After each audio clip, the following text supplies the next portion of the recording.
Doctor صاحب آپ سے شروع کرتا ہوں. آپ تو آج اس میٹنگ میں بھی تھی کوئٹہ کے اندر جو ہوئی, بڑی ہائی پارٹ میٹنگ تھی, بڑا اس کو کوریج وغیرہ بھی ملی. 2 بیسک سوال ہیں.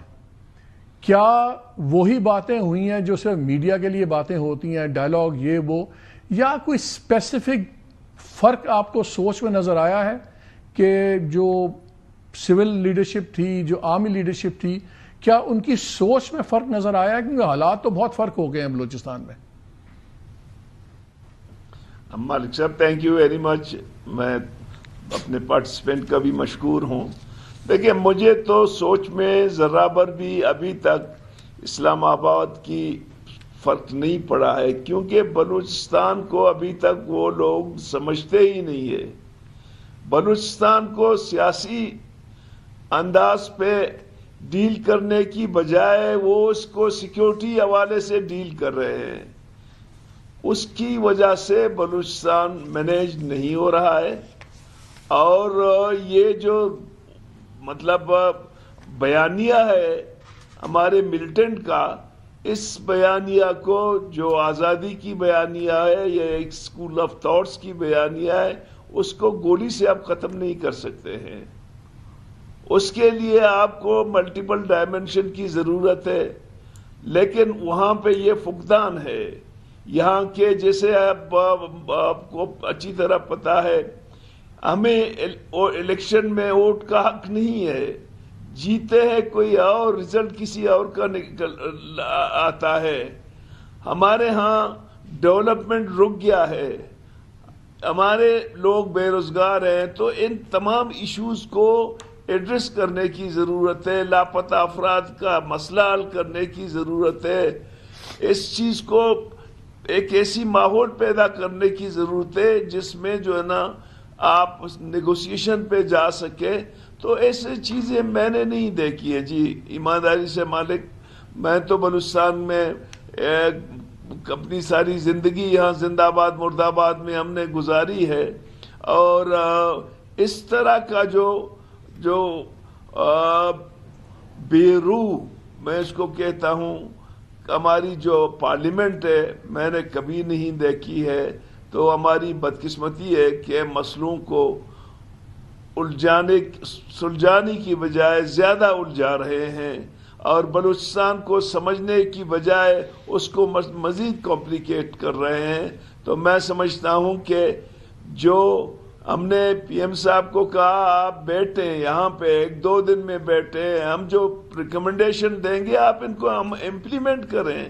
ہم نے ہر فورم پہ سجیشن دیے ہیں. اب تو مالک صاحب بات یہ ہے کہ جو ہم لوگ جتنے پرو فیڈریشن پارٹیاں ہیں, ہماری عوام ہم سے دور ہوتا جا رہا ہے. وہ کہتے ہیں اس ملک میں جمہوریت سے کچھ نہیں ملے گا. میں آپ کو آنیسٹلی کہتا ہوں کہ ہمارے لیے یہ بہت بڑا مشکل آ رہا ہے کہ یہ بھی صورتحال پیدا ہوگی ہے. تو میں ابھی تک جو میں نے محسوس کی اس مسئلے کو, ابھی تک جو مائنڈ سیٹ ہے وہ اسی طرح جو ہے نا, یہ آپ کی بات بڑی ریلیونٹ ہے. یہ آپ کی بات بڑی, میں بھی پروگرام میں یہی کہتا ہوں کہ ہمیشہ ہم بلوچستان کو ایک سیکیورٹی لینز میں سے دیکھتے ہیں, اس لیے ہمارے سارے سلوشنز بھی کائنیٹک اورینٹڈ ہیں, مار دو یہ کر دو, یہ پرابلم ہے. لیکن مجھے ایک بات بتائیں, چیف منسٹر نے بھی کہا کہ جی ہمیں بات چیت کرنی چاہیے, پرائم منسٹر بھی بات کر رہے ہیں. بات چیت کس سے ہوگی؟ بیکاز وہاں پہ 2 ہی کیٹیگریز جب ان کی باتیں سنتے ہیں کہ جی وہ ٹیررسٹ ہیں, وہ ملک کے دشمن ہیں, چلیں ہربیار ہو گئے, دوسرے ہو گئے, کوئی سوئٹزرلینڈ بیٹھا ہوا ہے, کوئی پیرس بیٹھا ہوا ہے, وہ تو چلے مال کھا رہے ہوں گے انڈیا سے بھی, دائیں بائیں سے, کچھ گلف سٹیٹ بھی پیسے لگاتی ہیں. لیکن جو فٹ سولجرز ہیں ان میں سے تو بہت لوگ وہ ہیں جو گمراہ کیے گئے ہیں, جن کو میرا نہیں خیال کہ کوئی بھی غاروں میں رہنا چاہتا ہے, اور اگر اس کو کوئی زندگی میں امید ہو ایک بہتر زندگی کی. بات کس سے کریں گے؟ آپ جب چیف منسٹر تھے آپ نے بھی کوئی کوشش کی تھی بات چیت چلانے کی, کیوں نہیں بات آگے بڑھی آپ کے زمانے میں؟ نہیں, میں نے تو دیکھو مالک صاحب بات چیت کی. مجھے مینڈیٹ دیا گیا تھا آل پارٹیز کانفرنس میں, جس میں آرمی چیف بھی بیٹھا ہوا تھا اور ایجنسیوں کے نمائندے بھی بیٹھے ہوئے تھے. میں نے بات چیت کی. وہ بات چیت 80%, 70-80% کامیاب ہوئے تھے. اور میں تو خوش ہو کے آ گیا, پی ایم کو بتایا, اس نے کہا جا کے جو ہے نا آپ جنرل راحل صاحب کو بتا دیں، میں نے اس کو بتایا، اس کے ٹیم کو بتایا، تو سڈنلی جو ہے نا میں نے محسوس کی کہ میں ایک اسکول آف تھاٹس موجود ہے کہ وہ کہتا ہے کہ کمپرومائز کی کوئی ضرورت نہیں ہے، ہم ان کو جو ہے نا ایلیمینیٹ کر لیں گے۔ اور میں نے کہا کہ جی آپ لوگوں نے جو مجھے بھیجا تو وہ تو میری اتنی خواری میں نے کی، بڑی مشکل سے میں نے چیزیں مینیج کی، تو وہ تو تمام چیزیں رائگان گئی۔ اب جو یہ نوجوانوں کے ہاتھوں میں آ گیا ہے، خاص طور پر بی ایل اے اور بی ایل ایف، یہ تو مذاکرات کے لیے تیار آپ کی کیا چیزیں طے ہو گئی تھی ڈاکٹر صاحب؟ کس قسم کی چیزیں طے ہو گئی تھی جب آپ کہتے ہیں 70-80% باتیں طے ہو گئی تھی؟ دیکھیں مالک صاحب، ہماری دو کنڈیشن تھی، ایک یہ کہ پاکستان کی سیکورٹی کو چیلنج نہیں کرو، نمبر 2 پاکستان کے کانسٹیٹیوشن کو مان لو۔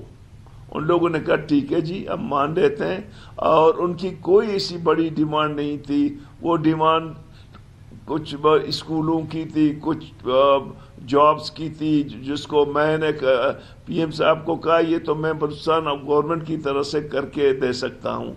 تو اس وقت تو چیزیں بالکل تیار تھی، بہت بڑی پیشرفت ہوئی تھی۔ ٹھیک ہے، میں باقی دوستوں کو بھی شامل